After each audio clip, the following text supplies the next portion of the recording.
The vaccination rollout in the U.S. is picking up speed, and in many states, restrictions are being reduced or removed completely. The temptation to let down one's guard is growing. But the coronavirus is still with us, and it is changing. A leading UK scientist predicts that the viral mutation known as the UK variant will quickly become the most dominant in the UK and across the globe. The UK variant, which was first detected in England, appears to be more transmissible. It is now responsible for more than half of new infections in Portugal and Denmark, and is expected to do the same in the United States as early as next month. Easier to catch, easier to spread. Is it just as easy to stop it with the vaccines? Our biggest hope and dream as scientists at the moment is to produce a vaccine like polio or measles. That's two different viruses that you can have once in your lifetime and be protected for your whole life. Whether it's going to be the truth of the coronavirus, we don't know, but we're still quite hopeful. We are always able to produce the vaccine that will deal with any virus mutation, any virus variant. Well, my first guest tonight is one of the UK's leading scientists in charge of the country's program of monitoring the coronavirus for mutations. Her job is now one of the most important in this pandemic. Professor Sharon Peacock joins me tonight from Cambridge. Professor Peacock, it's good to have you on the program. I'd like to, if I could, get your take on what we just heard from the UK vaccines minister. He said that no matter what the mutation or the variant, we will always be able to answer it with a vaccine. Now, that is quite a statement to make. Is it true? Rather than answering that directly, good evening, by the way, rather than answer that directly, what I would do is take a step through the kind of near history that we're facing now. So right now, it's really key to recognise that the variant in the UK and that's spreading from the UK is eminently effective against the vaccines that we have right now. So that's the good news, and we mustn't consider that anything else than that is true, because it could put people off having vaccines. So go and have your vaccine because it's fully effective. Now, what we have seen is that viruses can mutate reasonably rapidly, and when they do, that might mean that a variant arises, which is then more resistant to the vaccine. At that stage, we have to start to look at how we can modify vaccines so that they change so that they can actually tackle the variant. So I think it's a bit more complicated than has been suggested, but it's going to be a kind of cat and mouse game as we progress to tackle the virus. Talk to me a little bit about the UK variant. We have heard that it may be more lethal and that it's more transmissible. I mean, what are the facts there? Yeah. OK, well, the facts are that it is more transmissible. The range of transmissibility goes from between 30% to 70%. So it's probably around 50% more transmissible than other variants that are circulating at the moment. So clearly, yes. In terms of efficacy of vaccine, we believe that the vaccines that we're using in the UK are fully effective at the moment. And in terms of virulence or lethality, the evidence is growing that this particular variant appears to be slightly more virulent than previous strains, perhaps around 30 or 40%. Now, that in terms of overall numbers is relatively small, but it does appear to be more virulent. And what that means is that more people become seriously ill. But when they go into hospital, there's no difference in the number of people who actually die rather than the number of people that survive. Now, if it's easier to pass on this variant, do you see it overtaking, I guess, the current strain that you have in the UK? And then what about the rest of the world? Well, the variant that we have at the moment, it originally detected in Kent, sometimes called the Kent variant, has spread across the entire country in the UK. So it causes around 90% of all disease in the UK. So it's spread widely. Now, when we look at it elsewhere, we can only really detect it in places that have done sequencing or tested for the particular variant that's circulating.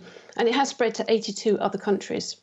And so what happens when it reaches that country will depend what other variant is there and whether it can be out-competed. It's a bit like kind of running a race, if you like, with another variant to see which one's the fittest. And if it is more transmissible than other variants, then it's likely to spread. And I believe that that's where the predictions have come from other countries, that this could become a dominant strain in their particular country. I'd like to talk a little bit about your job with the UK sequencing the viral genomes, more viral genomes than any other country in the world. We looked at some numbers. 27,000 genomes are now sequenced in one day. 1 year ago, it was 50,000 in a year. So that's quite an explosion in capacity. It's absolutely huge, isn't it? So far, we've sequenced around 280,000 genomes, which is about half the world's genomes in the global database. And as you rightly say, a year ago, before the pandemic, Public Health England was producing about 50,000 genomes a year. So we're doing that in about a week and a half. But it's going to get higher, actually, because our aspiration is that we'll be able to sequence a higher proportion of the virus, particularly as the number of cases come down. And at the moment, we're heading upwards of 35,000 and so on. So we're going to keep pushing that boundary to see how far we can get. But it would be a remarkable feat if we could sequence, all of the viruses that are infecting people in the UK. Professor Peacock, when the variants became a news story, there were 2 points that really stuck with us, that the UK leads the world in sequencing pathogen genomes. And the second point is that the United States was hardly doing it at all. Were you surprised to learn that? I mean, we were surprised. Well, I wasn't surprised that the UK was ahead of the game, because we started thinking about it back in March when there were only 80 or so cases in the country. And I think we have a long history of pathogen genomics, so we were already thinking about the value of sequencing for public health. And so we were in some ways prepared or primed. It was in our thoughts that we could do this. So I'm not surprised that we were ready when we really needed it. I think that in the US, they certainly have the machines, capability, the expertise. And I'm looking forward to see how they scale up their sequencing. I believe there's a lot of discussion going on. And I look forward to them contributing genomes from the US, which is going to be a very important population to better understand. I'd like for you to take a listen to what immunology professor Danny Altman said at Imperial College last week. Take a listen. I think with the news getting somewhat scarier with the variants, we've all just got to really raise our game. The game is still the same one, but we've got to get more people vaccinated. They've got to be more stringent in how they adhere to lockdown. And we've just got to take it all even more seriously if that's possible. So is he saying we're in a race against the virus and against the clock, that the only way to stop this pandemic is to vaccinate so many people that we get ahead of the virus? Is that the right way of thinking? I'd like to think that we'd want to do that no matter what variants are circulating.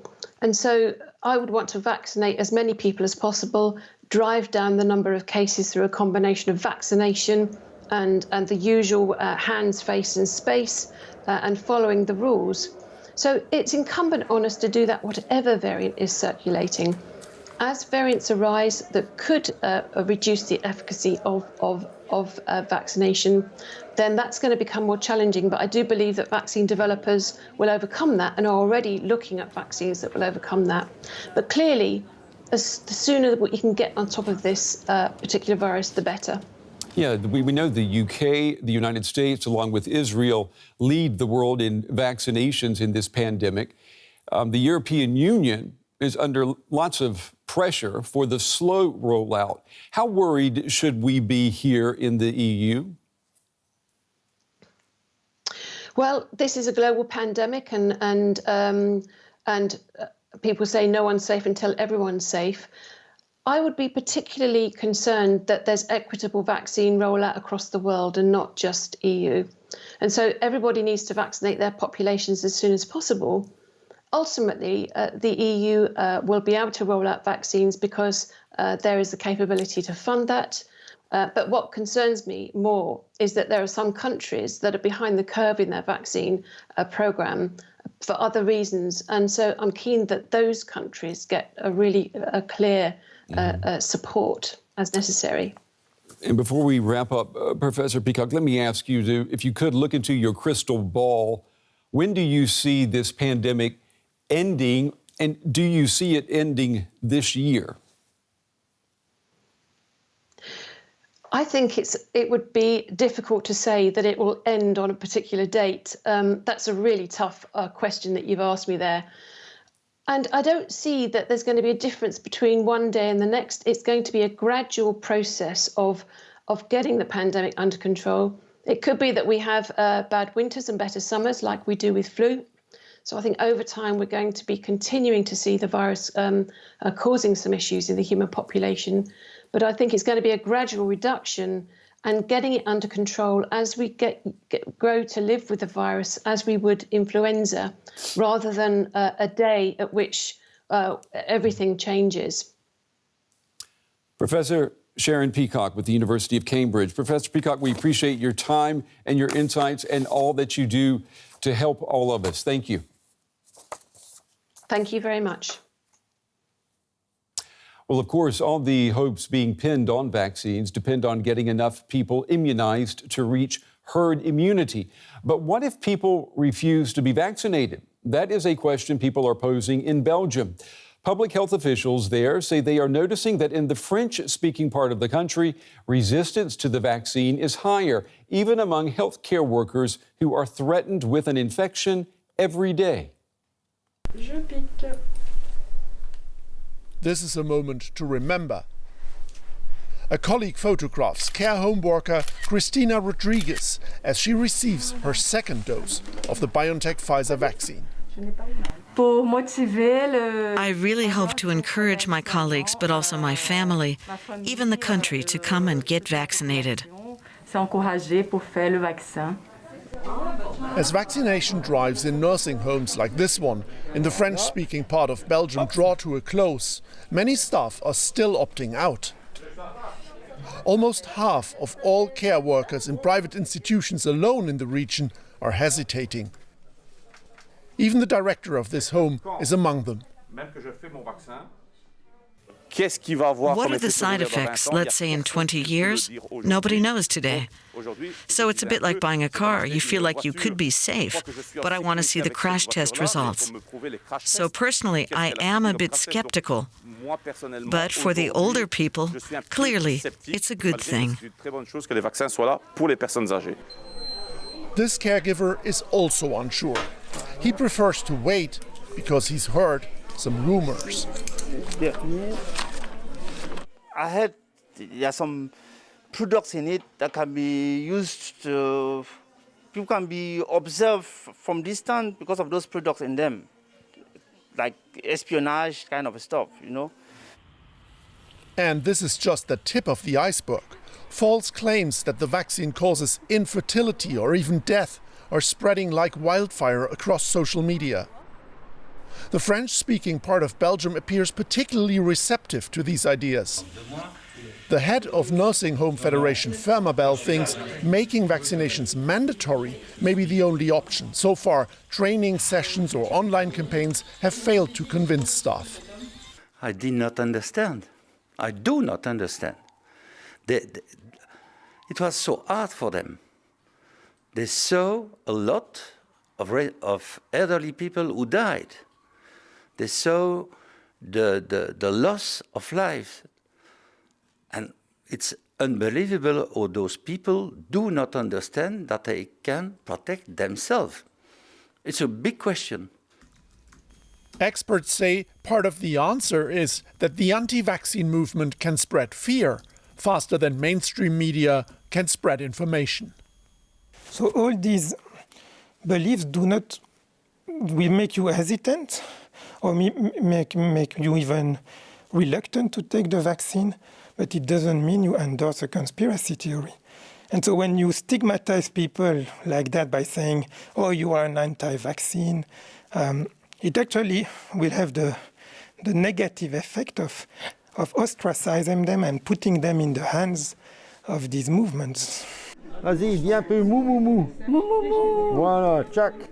Back at the nursing home, this local doctor is trying his utmost to demonstrate that vaccines are safe. And that's why I tell the staff here, you need to get vaccinated. Not 70% of you, but 100% of you. All of you, in order to win this fight. Many of Cristina Rodriguez's colleagues are also taking to social media to encourage others. She hopes each photo will make a difference.